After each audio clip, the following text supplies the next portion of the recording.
اللہ اکبر اللہ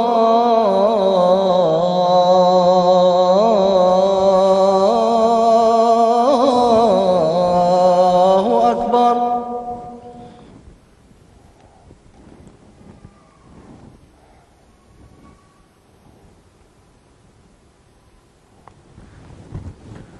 اعوذ باللہ من الشیطان الرجیم بسم اللہ الرحمن الرحیم۔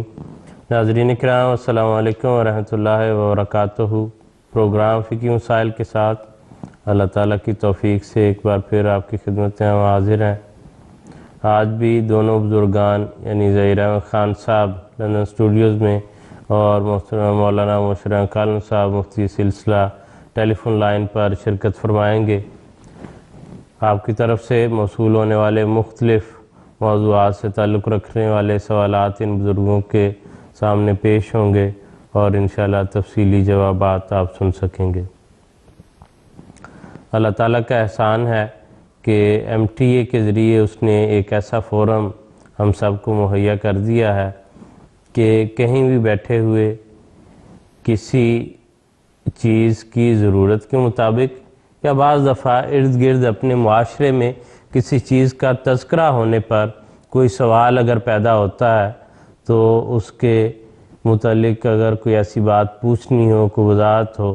تو MTA پر یہ سہولت اس پروگرام کے ذریعے آپ کو میسر ہے کہ آپ اس حوالے سے جماعتی جو موقف ہے یا جو اسلامی نقطہ نظر کے حوالے سے تشریحات ہیں وہ آپ پوچھ سکتے ہیں۔ گزشتہ دنوں غالباً پاکستان کے کسی ٹی وی چینل پر کسی پروگرام میں سور کے جو کھال وغیرہ ان سے بنی ہوئی چیزوں کے متعلق کافی جو ہے وہ بحث چلتی رہی ہے۔ اس حوالے سے بعض ہمارے جو ویورز ہیں انہوں نے بھی سوالات بھیجے ہیں۔ تو عائشہ صدیقہ صاحبہ نے گجرانوالہ سے اور ایک اور دوست ہیں اسفاق سے، انہوں نے اکٹھے یہ سوالات اس طرح کے بھیجے تھے۔ عثمان میر صاحب ہیں، انہوں نے بھی یہ سوال پوچھا ہے۔ وہ کہتے ہیں کہ اسلام میں سور حرام ہے، یہ سب جانتے ہیں، لیکن سور سے بنی ہوئی مصنوعات جیسے جوتے وغیرہ ان کے بارے میں کیا حکم ہے؟ تو اس سوال کے جواب کے لیے ہم محترم مشرف کالم صاحب مفتی سلسلہ کے پاس چلتے ہیں۔ اللہ تعالیٰ نے انسان کو 4 قسم کی استعدادیں عطا فرمائی، جسمانی، ذہنی، اخلاقی اور روحانی۔ اور اللہ تعالیٰ اپنی شریعت میں جس چیز کا بھی حکم دیتا ہے وہ ان 4 استعدادوں کی نشو و نما کے لیے ہوتی ہے۔ ہر چیز، ہر کام جس کا شریعت حکم دیتی ہے یا وہ انسان کو جسمانی لحاظ سے مفید ہوتی ہے یا ذہنی اعتبار سے مفید ہوتی ہے یا اخلاقی اعتبار سے مفید ہوتی ہے یا روحانی اعتبار سے مفید،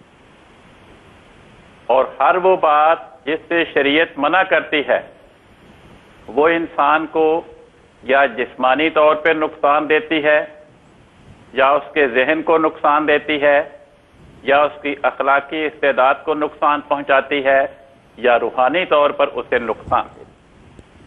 یہ بنیادی فلسفہ ہمیں ذہن نشین کرنا چاہیے۔ اللہ تعالیٰ نے اس دنیا میں جتنی بھی چیزیں پیدا کی ہیں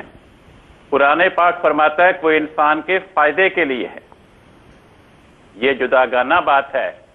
کہ انسان کو بعض چیزوں کے فوائد کا پتہ لگ گیا، بعض چیزوں کے فوائد کا تاحال پتہ نہیں لگا، بعض چیزوں کے استعمال کا طریق انسان کو آ گیا، بعض چیزوں کے استعمال کا طریق تاحال انسان کو نہیں آیا۔ لیکن یہ انسان کو، ایک مسلمان کو اس بات پہ مطمئن ہونا چاہیے کہ اللہ تعالیٰ قرآن پاک میں فرماتا ہے سخر لکم ما فی السماوات و ما فی الارض جمیعا منہ، آسمانوں میں اور زمین میں جو کچھ بھی ہے سارے کا سارا اللہ تعالیٰ نے انسان کی خدمت کے لیے مقرر کر دیا ہے۔ ایک جگہ اللہ تعالیٰ فرماتا ہے کہ جو نیک لوگ ہیں مومن،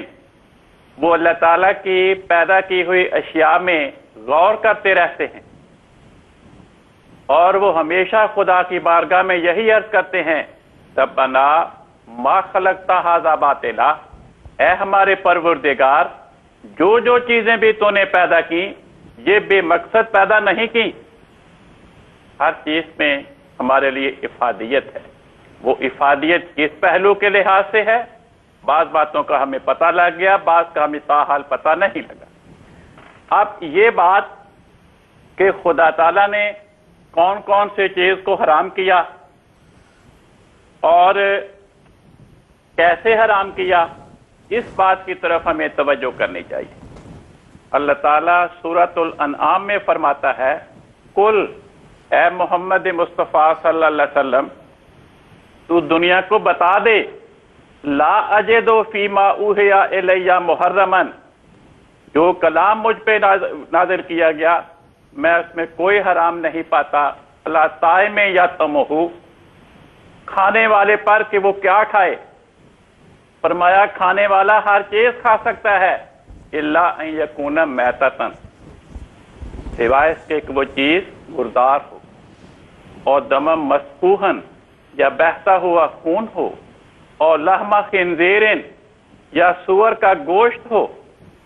یا فرمایا غیر اللہ کے نام پر کوئی جانور ذبح کیا گیا۔ تو ان چار باتوں کو قرآن پاک نے حرام قرار دیا، کس اعتبار سے؟ اللہ طائم یطعمہ، کھانے کے اعتبار سے، کہ ان چیزوں کا کھانا حرام ہے۔ یہ نہیں فرمایا کہ ان چیزوں کو دیکھنا حرام ہے، ان چیزوں کو چھونا حرام ہے، یا ان سے کوئی اور فائدہ حاصل کرنا حرام ہے، کیونکہ اگر ان سے ہر قسم کا فائدہ اٹھانا حرام ہے تو سوال پیدا ہوتا ہے کہ خدا نے ان کو پیدا کیوں کیا؟ تو اس آیت میں اللہ تعالیٰ نے اس سوال کا ہمیں جواب دے دیا کہ سور کا گوشت کھانا منع کیا ہے، سور کے وجود کا کوئی اور استعمال وہ خدا نے منع نہیں کیا۔ چنانچہ اسی آیت میں مردار کو بھی حرام کہا گیا۔ بخاری شریف کی حدیث ہے کہ رسول پاک صلی اللہ علیہ وسلم ایک مرتبہ کہیں تشریف لے جا رہے تھے، وہاں ایک بکری مری پڑی تھی، آپ نے فرمایا اس کی کھال سے فائدہ کیوں نہیں اٹھاتے؟ صحابہ نے عرض کی، یا رسول اللہ یہ تو مر گئی ہے، یہ تو مردار ہے۔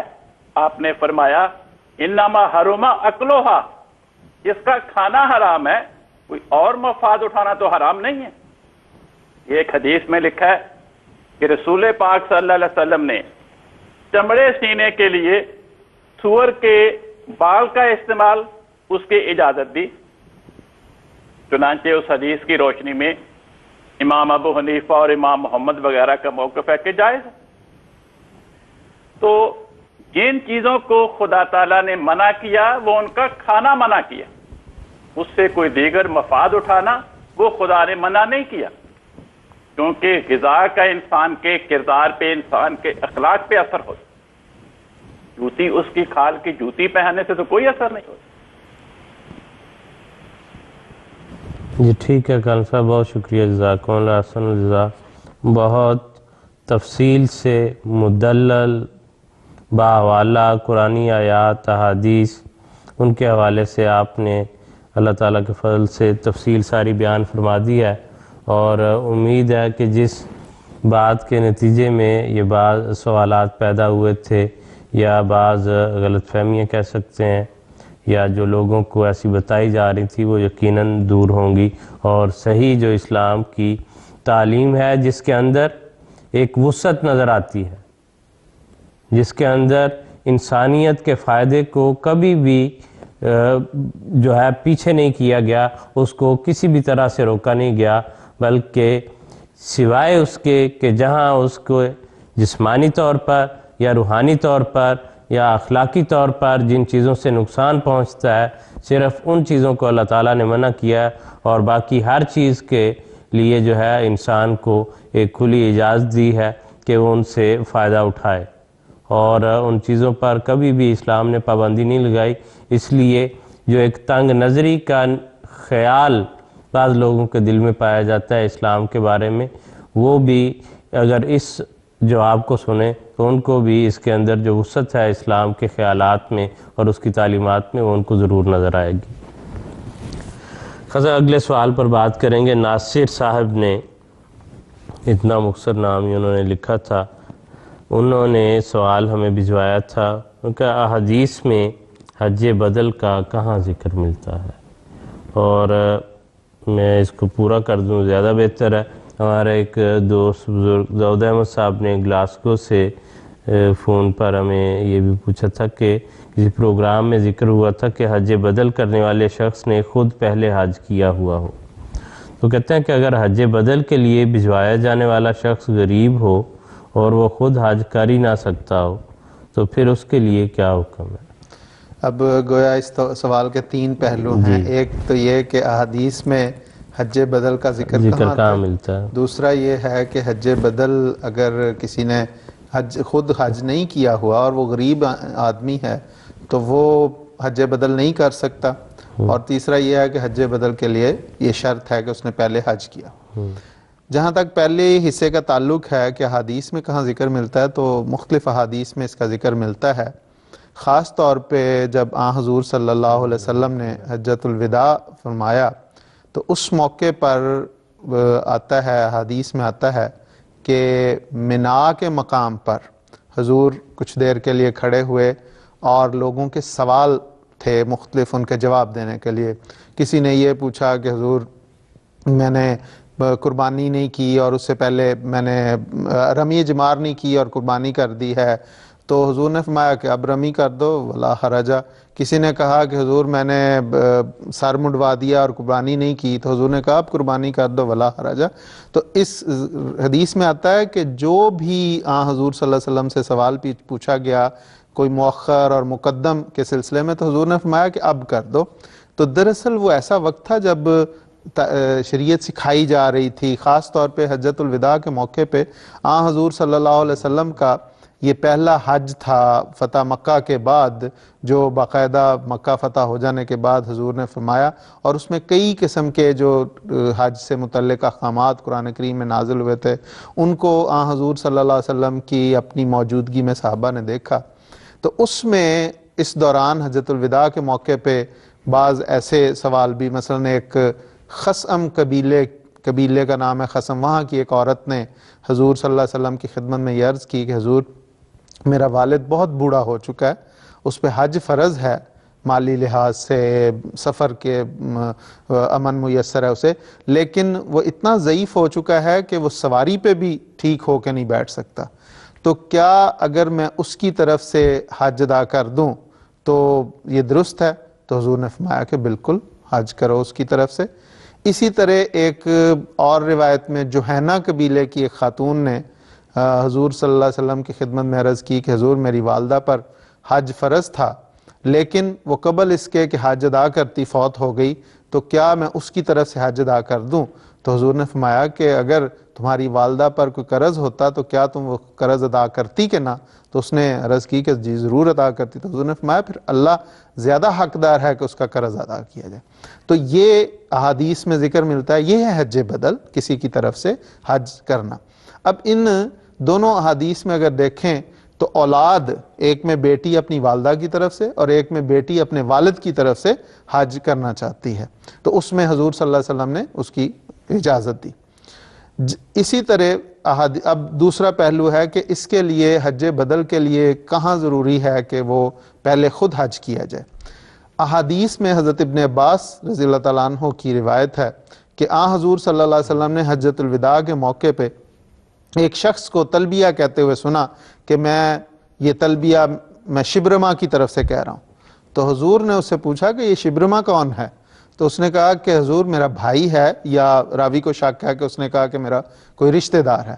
تو حضور نے اس سے پوچھا کہ تم نے خود حج کیا ہے؟ اس نے کہا نہیں۔ تو حضور نے کہا کہ پہلے خود حج کرو پھر شبرما کی طرف سے حج کرنا۔ اب باوجود اس کے کہ اس نے بھائی یا کسی رشتہ دار کا ذکر کیا، تو ان تینوں احادیث کو جب ہم ملاتے ہیں تو یہ بات واضح ہو جاتی ہے کہ حج بدل کے لیے ضروری ہے کہ پہلے وہ حج کرے، اس نے خود حج کیا ہو۔ ایسا شخص ہی حج کر سکتا ہے جس نے خود حج کیا ہو، سوائے اس کے کہ وہ اولاد ہو، اگر اس نے حج نہیں کیا تو اس کی طرف سے حج ہو سکتا ہے۔ سیدنا حضرت مسلم رضی اللہ تعالیٰ عنہ نے بھی اس بارے میں مختلف مواقع پہ حضور سے سوال کیے گئے. ایک موقع پہ حضور سے پوچھا گیا کہ حج بدل، کسی نے کہا کہ حضور میں حج بدل کرنا چاہتا ہوں تو کروانا چاہتا ہوں تو کروا لوں. اس پہ حضور نے یہ ارشاد فرمایا کہ بیٹا ماں کی طرف سے حج بدل کر سکتا ہے. غیر کے لیے شرط یہ ہے کہ اگر اس نے خود حج کیا ہوا ہے تو پھر وہ حج بدل کر سکتا ہے، ورنہ نہیں. اسی طرح ایک اور موقع پر حضور نے فرمایا کہ حج بدل وہی کر سکتا ہے جس نے پہلے حج کیا ہوا ہو. اسی طرح ایک اور موقع پر فرمایا حج بدل کے لیے شرط یہ ہے کہ پہلے خود حج کر چکا ہو. تو اب یہ ساری باتیں بتاتی ہیں کہ حج بدل کے لیے ضروری ہے کہ انسان نے پہلے حج خود کیا ہو، سوائے اس کے کہ وہ اولاد ہو جو اپنے باپ یا ماں کی طرف سے کر رہی ہے. اب اس کا آخری جو حصہ ہے کہ اگر کوئی شخص بیچارہ غریب ہو تو وہ حج نہیں کر سکتا، تو اس کے لیے تو ویسے ہی حج فرض ہی نہیں ہے. حج کے لیے کچھ شرائط ہیں، جب تک وہ شرائط پوری نہ ہوں اس وقت تک وہ، اگر مثال کے طور پہ کسی کے پاس پیسہ نہیں ہے تو وہ تو اس پہ فرض ہی نہیں ہوا، اللہ تعالیٰ نے اس کے بارے میں اسے پوچھنا ہی نہیں ہے. اسی طرح اگر کسی کے پاس پیسہ تو ہے لیکن راستے کا امن میسر نہیں ہے تو اس کے لیے بھی، اس پہ بھی حج فرض نہیں. تو یہ باتیں جو ہیں یہ بتاتی ہیں کہ یہ کوئی ایسی چٹی نہیں ہے جو اگر نہیں بھی ہے تو قرض لے کے یا مانگ تانگ کے کر لیا جائے. یہ بہرحال حکمتیں ہیں، اس میں اللہ تعالیٰ نے جو سہولتیں اس شریعت میں رکھی ہیں وہ اسی طرح ہیں. اس لیے یہ اگر وہ غریب آدمی ہے تو اس پہ حج فرض ہی نہیں ہے، اس لیے وہ اگر خود نہیں کر سکتا تو کوئی حرج کی بات نہیں. لیکن حج بدل کے لیے بہرحال یہ شرط ہے کہ پہلے اس نے خود حج کیا ہو. جی ٹھیک ہے خضر، بہت شکریہ، جزاکم اللہ خیر. کل سے ناصر صاحب کا ایک اور سوال بھی ہے، وہ آپ کی خدمت میں پیش کرنا چاہتا ہوں. ناصر صاحب نے پوچھا ہے کہ قرآن یا حدیث میں کہاں ذکر ملتا ہے کیا حضور صلی اللہ علیہ وسلم مدینہ میں قربانی کیا کرتے تھے، یا وہ پوچھتے ہیں کہ یا صرف قربانی کا حکم حج کرنے والوں کے لیے ہے؟ قربانی کا حکم ایسا ہے کہ جو ہر حاجی کے لیے بھی ضروری نہیں ہے، سوائے ایسے حاجی کے جس نے حج یعنی حج تمتع کیا ہو. تو بعض شرائط کے ساتھ حاجیوں کے لیے قربانی ذبح کرنا ضروری ہے، ورنہ نہیں. لیکن جو غیر حاجی ہیں، اپنے اپنے رہائش گاہوں میں رہتے ہیں، حج کے لیے وہ نہیں گئے، ان کے بارے میں حضرت رسول پاک صلی اللہ علیہ وسلم کا اپنا نمونہ اور افراد امت کو جو ہدایات ہیں وہ یہ ہیں کہ صحابہ بیان کرتے ہیں کہ رسول پاک صلی اللہ علیہ وسلم جب ہجرت کر کے مدینہ تشریف لائے تو ہر سال عید الاضحیٰ کے موقع پہ قربانی کیا کرتے تھے. حالانکہ ہجرت کے بعد رسول پاک صلی اللہ علیہ وسلم نے صرف ایک ہی بار حج کیا، باقی 9 سال مدینہ میں رہے اور عید کے موقع پہ قربانیاں کیا کرتے تھے. بلکہ امت کو یہ جو میں نے حدیث سنائی ہے یہ ترمذی میں ہے. ابن ماجہ کی حدیث میں لکھا ہے کہ حضرت رسول پاک صلی اللہ علیہ وسلم نے فرمایا جو شخص توفیق کے باوجود قربانی نہ کرے وہ ہماری عیدگاہ کے قریب نہ آئے. ابن ماجہ میں ایک اور حدیث ہے، حضرت رسول پاک صلی اللہ علیہ وسلم نے نصیحت کرتے ہوئے فرمایا اے لوگو، ہر گھر کو ہر سال قربانی کرنی چاہیے. کون سا ہر گھر؟ جو پہلی حدیث میں آیا کہ جو صاحب توفیق ہو. بخاری شریف میں حدیث ہے، حضرت عقبہ بن عامر رضی اللہ عنہ بیان کرتے ہیں کہ رسول پاک صلی اللہ علیہ وسلم نے مجھے کچھ بکریاں دیں کہ میں ان کو صحابہ میں تقسیم کر دوں تاکہ وہ قربانیاں کر سکیں. 1 سالہ بکری بچ گئی تو آپ نے مجھے فرمایا کہ اسے اپنی طرف سے قربان کر دو۔ ابن ماجہ میں ایک اور حدیث ہے، حضرت ابو ہریرہ رضی اللہ عنہ بیان کرتے ہیں کہ رسول پاک صلی اللہ علیہ وسلم جب قربانی کرنا چاہتے تو آپ 2 ایسے مینڈے خریدتے تھے جو موٹے ہوتے تھے، سینگوں والے اور خسی ہوتے تھے۔ ان میں سے ایک آپ اپنی امت کی طرف سے ذبح کرتے تھے اور دوسرا اپنے اور اپنے اہل خانہ کی طرف سے۔ تو احادیث میں بڑی کثرت کے ساتھ اس بات کا تذکرہ ملتا ہے کہ رسول پاک صلی اللہ علیہ وسلم ہر سال قیام مدینہ میں ہر سال عید الاضحی کے موقع پر قربانیاں کیا کرتے تھے۔ ٹھیک ہے کان صاحب، بہت شکریہ، جزاکم اللہ احسن الجزا۔ صاحب اگلا سوال ہمیں وحید احمد طاہر صاحب نے دوحہ قطر سے بھجوایا ہے، اور یہ بھی ایک ایسا ایشو ہے کہ احمدیوں کو تو بیچاروں کو خود بھی بعض دفعہ یہ فیس کرنا پڑتا ہے، جو دوسرے لوگوں نے احمدیوں کے متعلق باتیں پھیلا رکھی ہیں، اس کے نتیجے میں بہرحال سوال ان کا یہ ہے کہ کہتے ہیں کہ کیا غیر مسلم لوگوں کو السلام علیکم کہنا جائز ہے؟ بات یہ ہے کہ اللہ تعالیٰ قرآن کریم میں جو بنیادی اور واضح اور اصولی اللہ تعالیٰ نے تعلیم دی، جو ہدایت فرمائی، سورۃ ممتحنہ میں اللہ تعالیٰ فرماتا ہے لا ینہاکم اللہ عن الذین لم یقاتلوکم فی الدین ولم یخرجوکم من دیارکم ان تبروہم وتقسطوا الیہ، کہ اللہ تعالیٰ ہرگز تمہیں منع نہیں کرتا ان لوگوں سے جنہوں نے تمہارے ساتھ دین کے معاملے میں جنگ نہیں کی، تمہیں اپنے گھروں سے نہیں نکالا۔ کس بات سے منع نہیں کرتا؟ کہ تم ان سے نیکی سے پیش آؤ، ان کے ساتھ انصاف اور عدل کرو۔ یعنی اللہ تعالیٰ تمہیں حکم دیتا ہے کہ ایسے لوگ جو بے شک غیر مسلم ہیں، غیر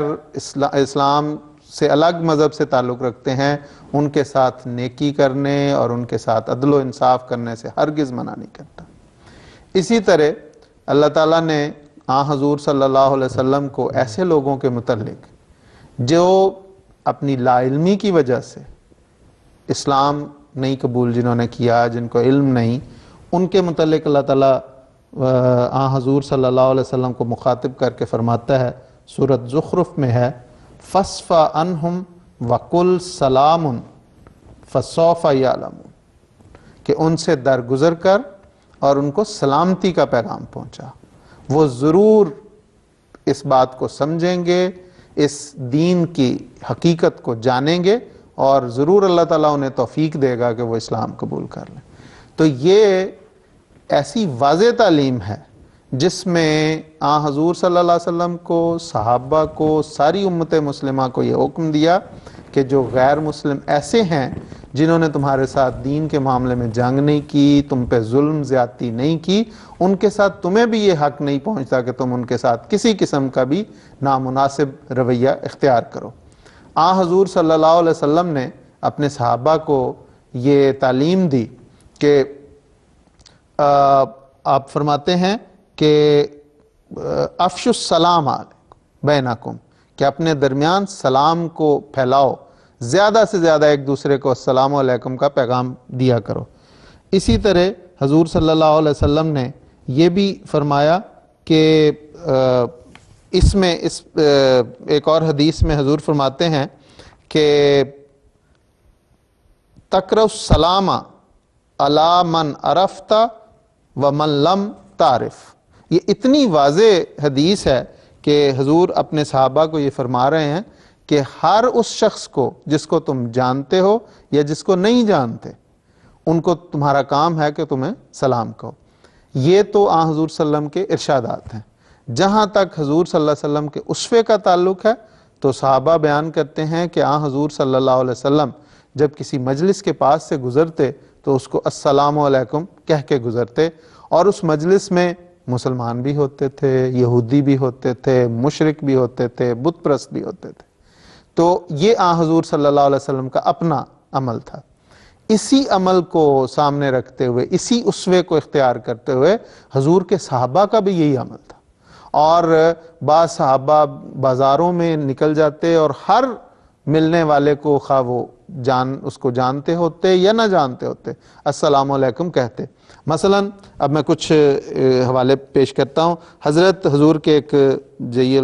جید صحابہ، جلیل القدر صحابی حضرت ابو امامہ الباہلی رضی اللہ تعالیٰ عنہ بیان کرتے ہیں کہ وہ انہو کانا لا یمر بمسلم ولا یہودی ولا نصرانی الا بداہ بالسلام،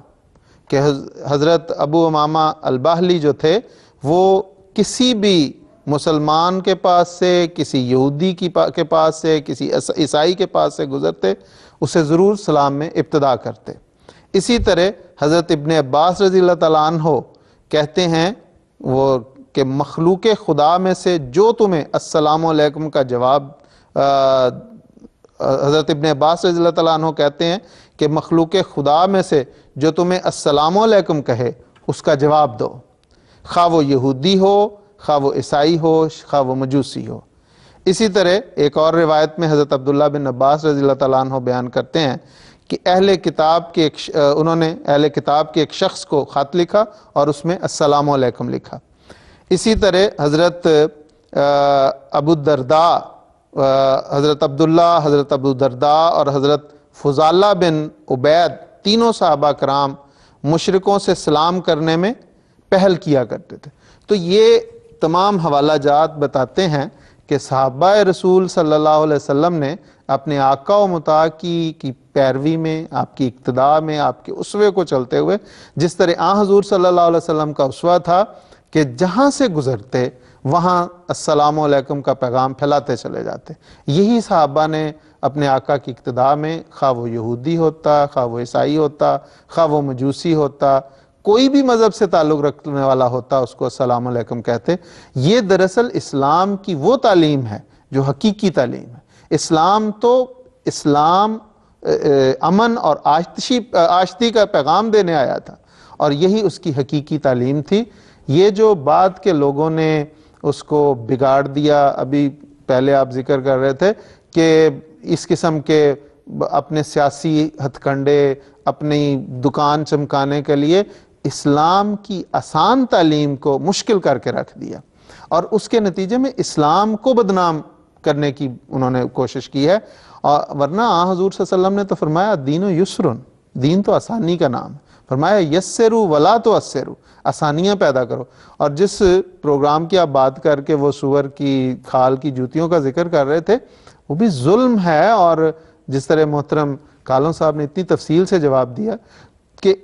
بالکل ایسی کوئی گنجائش نہیں ہے، کوئی ایسی سختی نہیں ہے۔ یہی حال اس سلامتی کا پیغام پہنچانے میں ہے، اور اسی وجہ سے یہ آج کے دور میں اسلام مخالفین لوگوں کو یہ موقع ملتا ہے کہ وہ اسلام پہ طرح طرح کے اعتراض کرتے ہیں، حالانکہ اسلام تو ہے ہی سلامتی کا مذہب۔ حضور صلی اللہ علیہ وسلم نے تو یہاں تک فرمایا کہ لا تتمنوا لقاء العدو، کبھی بھی دشمن سے مقابلے کی خواہش نہ کرو، وصل اللہ العافیت، ہمیشہ اللہ تعالیٰ سے امن آتشی مانگتے رہا کرو۔ یہ ہے پیغام اسلام کا، لیکن اس کو لیکن خضر اس وقت جو ہے وہ عجیب ہی حال ہے، وہ تو اس وقت کا جو حال ہے وہ تو یوں میرے ذہن میں وہ شعر آ رہا تھا اکبر کا کہ رقیبوں نے رپٹ لکھوائی ہے جا جا کر تھانے میں کہ اکبر خدا کا نام لیتا ہے اس زمانے۔ جی بالکل، یہ تو ہمارے احمدیوں کا متعلق، اور یہ تو اکبر نے بیچارے نے تو پتہ نہیں کس خیال میں اور کس طرح مزاح کے رنگ میں کہا ہوگا، لیکن یہ تو حقیقت بنی بیٹھی ہے کہ سینکڑوں مقدمات احمدیوں پر قائم ہیں پاکستان میں اس بات پر کہ انہوں نے فلاں کو جو ہے وہ بسم اللہ السلام علیکم کہا، اپنے کارڈ پر جو ہے بسم اللہ لکھی، اپنی دکان پر جو ہے وہ فلاں آیت ماشاءاللہ لکھا۔ تو یہ مقدمات اب تاریخ کا حصہ ہیں، اور سوچتے ہیں کہ آنے والے لوگ جب اس تاریخ کو پڑھیں گے تو حیرت سے ان کے منہ کھلے رہ جائیں گے کہ کیا اس وقت کے مسلمان ایک دوسرے مسلمان جو کلمہ گو تھے حضور صلی اللہ علیہ وسلم کی اتباع کا دم بھرنے والے تھے، ان کو ان باتوں پر سختیاں کیا کرتے تھے اور ان باتوں پر ان کو جو ہے جیلوں میں ڈال دیتے تھے کہ تم نے سلام کیوں کہا۔ تم نے اپنے آقا کے اسوے پہ کیوں چلے؟ اللہ کا نام کیوں لیا؟ محمد صلی اللہ علیہ وسلم کا نام کیوں لیا؟ تو یہ عجیب، یہی حال اس میں ہے۔ یہ عجیب حال ہے۔ اللہ تعالیٰ اپنا فضل فرمائے، اپنا رحم فرمائے، اور ہمیں یہ توفیق ہمیشہ دے کہ ہم حضور صلی اللہ علیہ وسلم اور آپ کے صحابہ کی رستوں پر ہمیشہ چلنے والے ہوں، اور اللہ تعالیٰ ہم سے ان نیکیوں کو قبول فرمائے۔ السلام علیکم ورحمۃ اللہ وبرکاتہ۔ اللہ